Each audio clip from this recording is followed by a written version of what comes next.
As Harold noted in one of these slides, we are looking at a shortened life expectancy in this country. And we must prevent this harm from being imposed on our children. It is a sad fact. Studies have found if you are obese by the age of 13, the odds are overwhelming that you will be obese for life. That doesn't condemn any one individual. It just shows that most people will not lose the weight. It may be that an individual's set point, the weight at which their body naturally wants to gravitate, is established early in life. So this is about prevention, preventing children from being harmed. Now, I am a great believer in personal responsibility. I really am. That's why I'm a writer. I believe that people can read something and be affected by it and make a change in their own life. We're certainly seeing among the well-educated and the wealthy a huge shift in eating habits. In fact, the more well-educated you are, the less likely you are to be obese. The poorer you are, the less access to information, the more likely you are to be obese. So I do believe in personal responsibility. But I don't know that the notion of personal responsibility applies to toddlers or preverbal children these companies are targeting. These companies also talk a great deal about parental responsibility, and I'm a huge believer in that as well. Parents have to be much more conscious about what they're feeding their kids, about where their kids are eating. But this industry is deliberately entering the schools because they know parents are absent in schools, and they have access to their children without the parents being around. And the reality is, in many low-income communities, 70% or more households only have one parent. That parent may be working very hard to support the family, and it's just too much to expect that this huge national epidemic is going to be solved by individuals or by parents or by toddlers. So what are some of the solutions? Well, the California Center for Public Health Advocacy has for years been in the front line of combating this obesity epidemic among children. And so I am honored to be getting this award from this group. And again, I think Harold deserves a Congressional Medal of Honor for the way in which he has worked with the California legislature with a budget somewhat smaller than that of the fast food and the soda industries, and yet has beaten them again and again.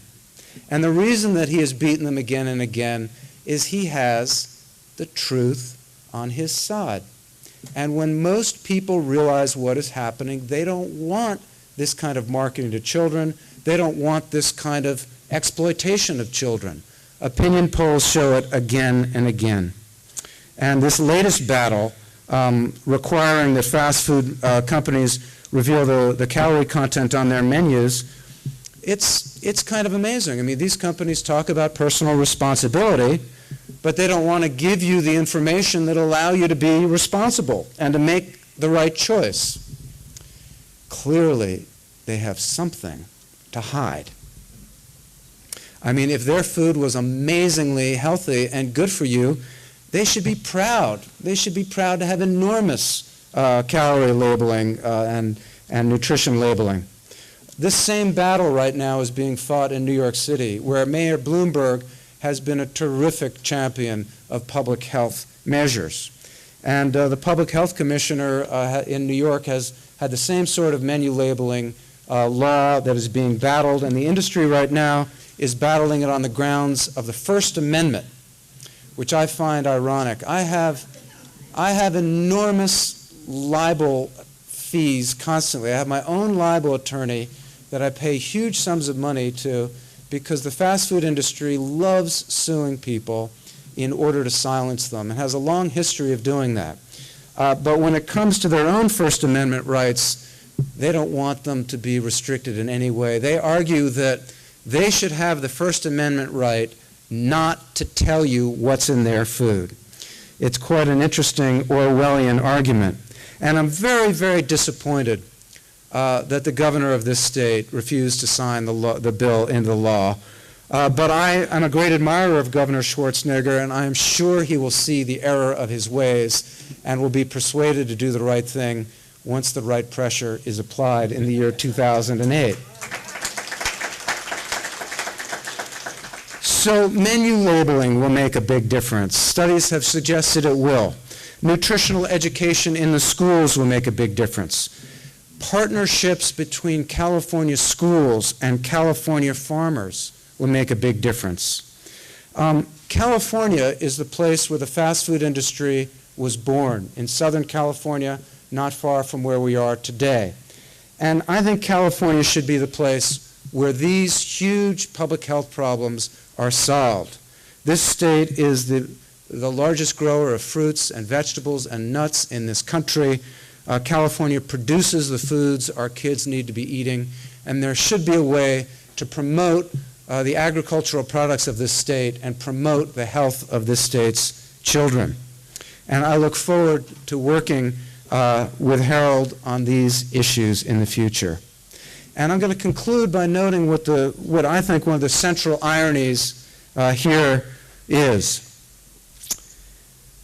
The cost of doing the right thing is much lower than the cost of ignoring these problems or denying these problems. It just so happens that the ethical and the morally correct choice is the most prudent economic one. The fast food and junk food and soda companies right now are imposing their business costs on the rest of society, much like chemical companies did 30 or 40 years ago. 30 or 40 years ago, chemical companies could dump their waste into rivers, and if people got sick downstream, they didn't have to worry about it. They didn't have to pay for it. It was cheaper for them to do it. And I think in the same way that we needed tough environmental laws, we need tough laws imposed so that these junk food companies must bear the real costs of how they do business. What that means is companies that behave ethically and are socially responsible and are producing products that are good for us will earn large profits, and companies that do the opposite won't. It is an illusion, a dangerous illusion, to think that the poor health of the poor in this country can be ignored. We will pay for it one way or another. According again to the Centers for Disease Control and Prevention, every dollar spent on children's vaccinations saves almost $20 in additional medical costs later. In the same way, spending to ensure that our children don't become obese and unhealthy is going to save a fortune later. The connections between us and between other nations, between the highest and the lowest in this society, between the poorest and the most wealthy, have never been closer, whether we see them or not. Microbes, dangerous microbes, now cross international borders, as does fast food marketing and fast food chains. There is an obesity among children in China, among children in Vietnam, among children in Thailand, an epidemic because of the foods that we are marketing from here. So I think these solutions are well within our grasps. We were able to eat food for millennia, and it's only in the last 30 years that we have had this very specific kind of problem.